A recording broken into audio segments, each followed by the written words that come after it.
gedişin canımı aldı. Məni biçare edib həsrətə saldı. Yığıb hər bir şeyini sən elə getdin. Mənə tək qüssə kədər xatirə qaldı.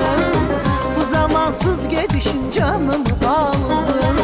Məni biçare edib həsrətə saldı. Yığıb hər bir şeyini sən elə getdin. Mənə tək qüssə kədər xatirə qaldı.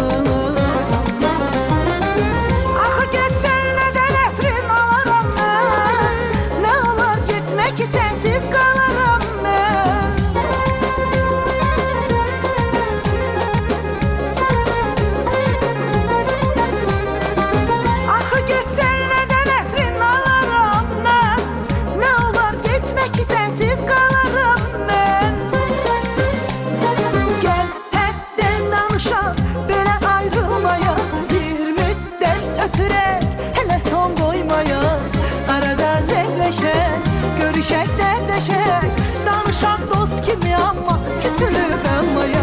Gəl, həddən danışaq, belə ayrılmaya. Bir müddət ötürək, hələ son qoymaya. Arada zəngləşək, görüşək, dərdləşək, danışaq dost kimi amma küsülüb qalmaya.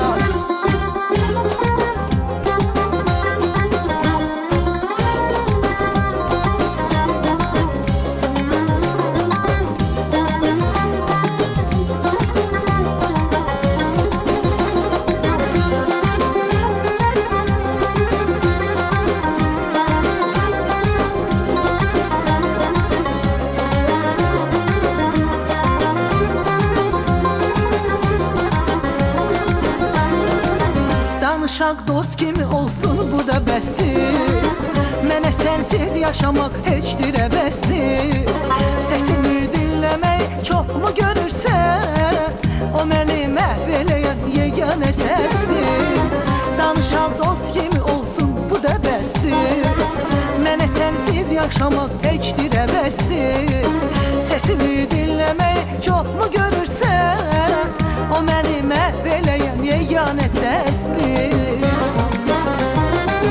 O səsin uğruna mən ömrümü verdim. Belə məhrum eləmə, tək budur dərdim.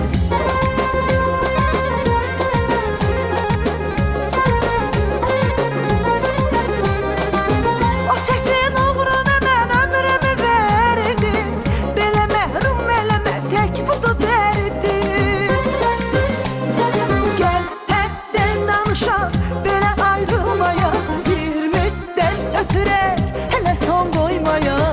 Arada zəngləşək, görüşək, dərdləşək, danışaq dost kimi amma küsülüb qalmaya. Gəl, həddən danışaq, belə ayrılmaya. Bir müddət ötürək, hələ son qoymaya. Arada zəngləşək, görüşək, dərdləşək, danışaq dost kimi amma küsülüb qalmaya. Gəl, hərdən danışaq, belə ayrılmaya. Bir müddət ötürək, hələ son qoymaya. Arada zəngləşək, görüşək, dərdləşək, danışaq dost kimi amma küsülüb qalmaya. Gəl, həddən danışaq, belə ayrılmaya. Bir müddət ötürək, hələ son qoymaya. Arada zəngləşək, görüşək, dərdləşək, danışaq dost